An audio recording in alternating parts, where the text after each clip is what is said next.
శుభోదయం. ఈనాడు ముఖ్యాంశాలు చదివేది మీ చిన్నోడు వర్షిత్. దద్దరిల్లిన పశ్చిమాసియా, ఇరాన్ లెబనాన్ పై భారీగా వైమానిక దళాలు. భారీగా విరుచుకుపడిన అమెరికా ఇజ్రాయెల్. నిన్న జరిగిన యుద్ధంలో ఇరాన్ అలాగే లెబనాన్ పైన దాడి చేశారు అమెరికా అలాగే ఇజ్రాయెల్. దీంతో 1700 మెంబర్స్ పైగా చనిపోయారు. నేడు నూతన గవర్నర్ ప్రమాణం. ఇప్పుడు శివప్రతాప్ శుక్లా గారు మన కొత్త గవర్నర్ వచ్చారు కదా, ఇప్పుడు ఆయన ఈరోజు ప్రమాణం చేస్తున్నారు. హోటళ్లపై గ్యాస్ పిడుగు. ఎల్పిజి సరఫరా మెరుగుపడకపోతే వ్యాపారాల మూసివేతనంటున్న యాజమాన్యాలు. ఇప్పుడు ఎల్పిజి అంటే లిక్విడ్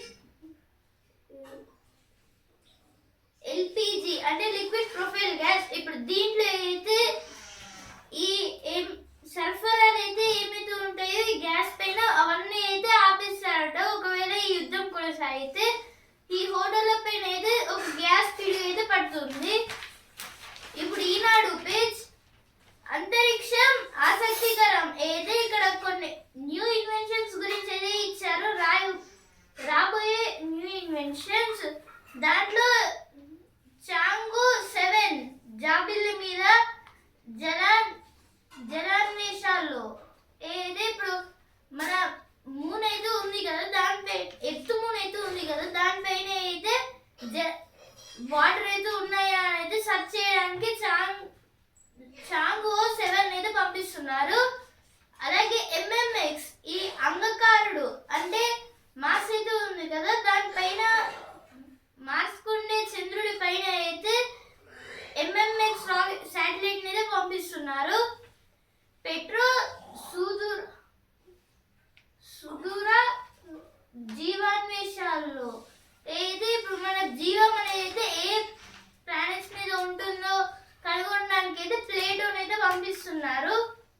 రోమన్ టెలిస్కోప్ మరో ఆకాశ దర్శిని. ఇప్పుడు ఇంకొక యూనివర్స్ రిలేటెడ్ రోమన్ టెలిస్కోప్. అలాగే హీరా అంటే భూరక్షణ దిశగా ఈ హీరా పనిచేస్తుంది. అలాగే బేబీ కొలంబో బుధుడి గుట్టు కోసం దాని గురించి సరే. ఇప్పుడు ప్రతిభ పేజ్ అంచులు శీర్షాలు లేని అనంత వక్రతలం. ఇక్కడ రేడియస్ డయామీటర్ గురించి ఇచ్చారు ఇక్కడ. అలాగే 4πr² 4/3 పవర్ -3 అలాగే πr². దాని గురించి ఇచ్చారు కొన్ని ఫార్ములాస్. సర్కిల్ కి దద్దరిల్లిన పశ్చిమాసియా. ఫస్ట్ పేజ్ వచ్చింది, ఇక్కడ కూడా వచ్చింది. పల్లెకు ఆరోగ్య భరోసా. ఇప్పుడు ఊళ్ళకైతే ఆరోగ్య భరోసా ఇస్తున్నారు ఇచ్చారు ఇక్కడ. ఇప్పుడు ఎడిటోరియల్ పేజ్ అమెరికా దూకుడు ఇరకాటంలో ఇండియా.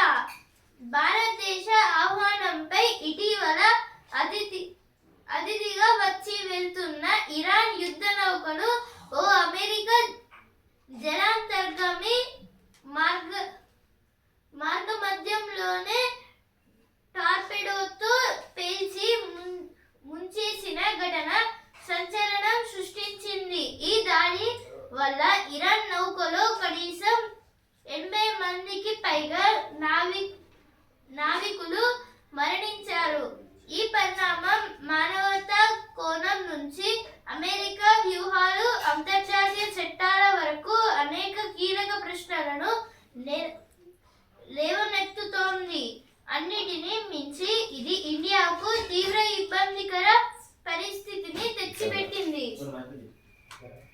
ఇప్పుడు మన భారతదేశానికి ఇప్పుడు మన ఇండియా కొత్తగా ఒక షిప్ అనేది తయారు చేసింది కదా. ఇప్పుడు దాంట్లో మన ఇండియన్ నేవీ అలాగే మిగతా దేశాల నేవీ మెంబర్స్ కూడా అయితే వచ్చారు, మన ఫ్రెండ్స్ గా ఉండే దేశాలు. ఇప్పుడు అలా అయితే ఇరాన్ యుద్ధ నౌక కూడా ఏదో వచ్చింది మన ఇండియాకి. అక్కడ వాళ్ళు అయితే చాలా మంచి అయితే ప్రదర్శించారు వాళ్ళ నేవీ దళంతో అయితే.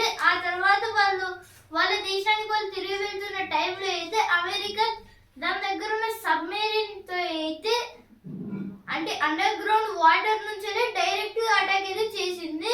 ఇదైతే ఏదో రెండోసారి ఇలా అమెరికా అయితే చేయడం. ఒకసారి నార్త్ అమెరికాకి సౌత్ అమెరికాకి మధ్యలో ఒక ఓడ వెళ్తున్న టైంలో కూడా అయితే ఇలా అటాక్ చేసింది.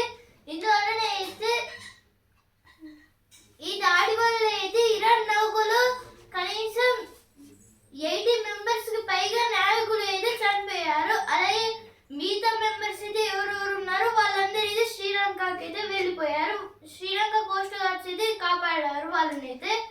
ఇప్పుడు ఈ అంతర్జాతీయ ఇందువలన అయితే అమెరికా వ్యూహాలు అంతర్జాతీయ చట్టాల వరకు అయితే అనేక కీలక ప్రశ్నలు అయితే వస్తున్నాయని ఇచ్చారు. అలాగే అన్నింటి మించి ఇది మన ఇండియాకి అయితే ఒక తీవ్ర ఇబ్బందికరం. ఎందుకంటే మన దేశంకి వచ్చి వాళ్ళు మళ్ళీ వాళ్ళ దేశానికి వెళ్తున్న టైంలో అయితే అటాక్ చేశారు.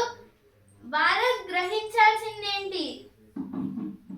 హిందూ మహాసముద్రం ఇకపై ప్రధాన దేశాల యుద్ధాలకు దూరంగా ఉండే శాంతి మండలం కాదని అమెరికా పంపిన సందేశంగా దేనాపై దాడిని చూడాలి. ఏది ఇప్పుడు దేనా అంటే ఈ ఇరాన్ యుద్ధ నౌక పేరు ఏది దేనా నైట్ నాట్ 6. ఇప్పుడు ఇదైతే వెళ్తున్న టైంలో అటాక్ చేసింది కదా. మన హిందూ మహాసముద్రంలో అయితే శాంతి ఉండాలని మన ప్రధాన దేశాలు అయితే కోరుతుంది. కానీ అమెరికా అయితే దీనిపైన దాడి చేసి ఇప్పుడు అక్కడ శాంతి లేకుండా అయితే చేస్తుందని అయితే ఇచ్చారు. ఇక్కడ మానవతా దృక్పథంతోనే ఆశ్రయం. సముద్రంలో ఆపదలో చిక్కుకున్న నౌకలకు సాయం అందించడం, ప్రమాదానికి గురైన నౌకల సిబ్బంది కోసం గాలింపు చర్యలు చేపట్టడం వంటివి మానవతా చర్యల కిందికి వస్తాయి. ఏదైతే ఇప్పుడు సముద్రంలో అయితే చాలా వరకు ఆపదలు అయితే వస్తాయి. ఇప్పుడు దీంట్లో మన కోస్ట్ గార్డ్స్ అయితే వాళ్ళైతే కాపాడుతారు. కానీ ఈ మన ఏమైతే ఇండియన్ ఓషన్ అయితే ఉంటుందో దానిపైన ఒక్క యుద్ధం కూడా ఏదో జరగద్దనేది మన ఇండియన్ కోస్ట్ గార్డ్స్ నేవీ యొక్క మెయిన్ థీమ్. కానీ ఇప్పుడు అటాక్ అయితే చేశారని అయితే ఇచ్చారు. ఇప్పుడు చేయాల్సింది ఏంటి? ప్రస్తుతం భారత్లో లావాన్, శ్రీలంకలో బుషేహార్ అనే ఇరాన్ నౌకలున్నాయి. దేనా నౌక నుంచి ప్రాణాలతో బయటపడిన వారిని, ఇతర సిబ్బందిని తక్షణమే ఇరాన్కు పంపవద్దని అమెరికా శ్రీలంకను కోరుతుంది.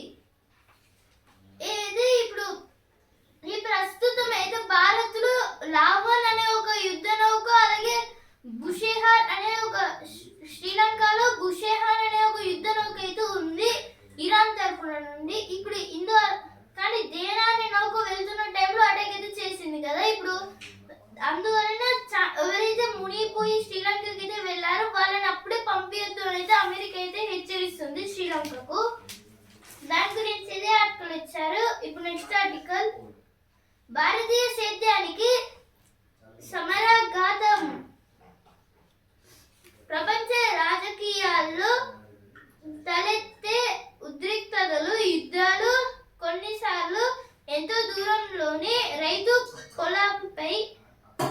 పొలంపైన ప్రభావం చూపుతాయి. మన సాగురంగం ఇప్పటికే వాతావరణ మార్పులు, అధిక పెట్టుబడులు,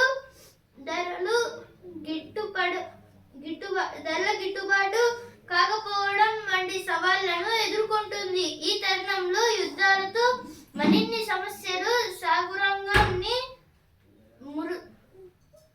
ముసురుకుంటున్నాయి. ఏదైతే ఇప్పుడు వేరే దేశాల నుంచి మన ఇండియాకి అయితే సీడ్స్ అయితే వస్తాయి కదా. ఇప్పుడు వాటి నుంచి ఇరాన్ నుంచి మనకి చాలా ఫర్టిలైజర్స్ అయితే వస్తాయి. యుద్ధం కారణంగా అవి కూడా అయితే రావడం ఆగిపోయింది. ఇప్పుడు ఈ ప్రపంచ రాజకీయాల్లో అలాగే యుద్ధాలు వస్తే రైతుల పొలాల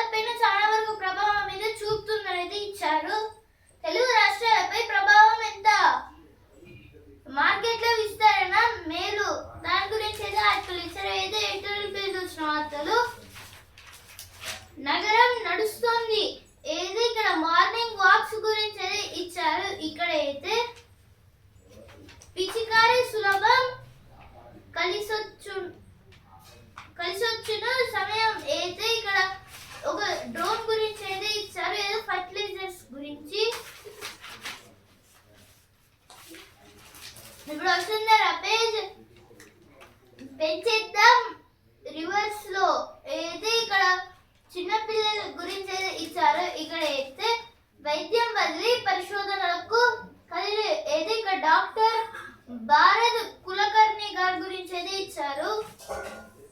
ఇప్పుడు బిజినెస్ పేజ్ ట్రంప్ మాటతో లాభాల బాట.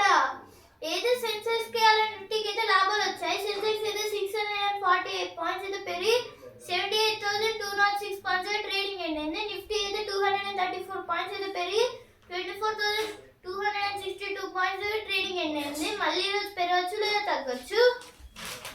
దేశీయంగా అధునాతన టెర్బోడోల ఉత్పత్తి అయితే ఇప్పుడు ఈ టెర్బోడో అనేది ఫస్ట్ మన ఇండియాలో అయితే ఇన్వెంట్ చేశారు. దీని ద్వారా అయితే అండర్ గ్రౌండ్ వాటర్ నుంచి డైరెక్ట్ మిసైల్ అనేది పంపించడం అయితే ఇచ్చారు. గ్యాస్ తో ఖర్చు అయిపోకుండా అయితే ఇక్కడ గ్యాస్ అయితే ఇప్పుడు గ్యాస్ అనేది అయితే చాలా వరకు పెరుగుతుంది. ఒకవేళ ఈ యుద్ధం టైంలో గ్యాస్ అయిపోతే ఎలక్ట్రిక్ కుక్కర్స్ అనేది వాడాలని అయితే ఇచ్చారు. బతుకు బండి కదిలేదెలా అయితే ఇక్కడ వెహికల్స్ అయితే ఎలా కదులుతాయి అనేది ఇచ్చారు. ఇప్పుడు స్పోర్ట్స్ పేజ్ ఛాంపియన్స్ ఇక వేరే దారిలోకి ఏదో బూమ్రా గారి గురించి అయితే ఇచ్చారు. ఇప్పుడు T20 వరల్డ్ కప్ అయితే అయిపోయింది కదా, ODI సిరీస్ కి అయితే స్టార్ట్ అవుతున్నారు. సూర్య బృందానికి 131 కోట్లు. ప్రపంచ కప్ విజేతలకు BCCI భారీ నజరానా అయితే ఇప్పుడు సూర్యకుమార్ యాదవ్ గారికి అలాగే వాళ్ళ బృందానికి అయితే 131 crore రూపీస్ అయితే ఇచ్చారు. లక్ష్య సాధకుడు ఏదో ఇక్కడ లక్ష్య సేన్ గారి గురించి అయితే ఇచ్చారు. ఈయన ఫైనల్స్ లో గోల్ కూడా అనుకున్నారు కానీ సిల్వర్ ఏదో వచ్చింది. భారత్ అవుట్ మహిళల ఫుట్బాల్ ఆసియా కప్ ఏది ఇప్పుడు ఏషియన్ ఫుట్బాల్ ఉమెన్స్ కప్ గురించి వరల్డ్ కప్ గురించి అయితే ఇచ్చారు. దీంట్లో మన ఇండియా ఏదో ఓడిపోయింది. ఇప్పుడు సినిమా పేజ్ రామోజీ ఫిలిం సిటీలో ఫౌజీ సందడి ఏది ఇప్పుడు రామోజీ ఫిలిం సిటీలో ఫౌజీ మూవీని అయితే తీస్తున్నారని అయితే ఇచ్చారు. ఏ డ్రాపబుల్ కంటైనర్ పరీక్ష విజయవంతం ఏది ఇక్కడ ఏ డ్రాపబుల్ కంటైనర్ గురించి అయితే ఇచ్చారు. కేంద్రంతో కొట్లాడి రాష్ట్రానికి నిధులు తేవాలి. మమ్మీ ఇప్పుడు మళ్ళీ స్పోర్ట్స్ పేజ్ డ్రా చేసిన సెమీస్ కు వేల్స్ తో భారత్ పోరు నేడు.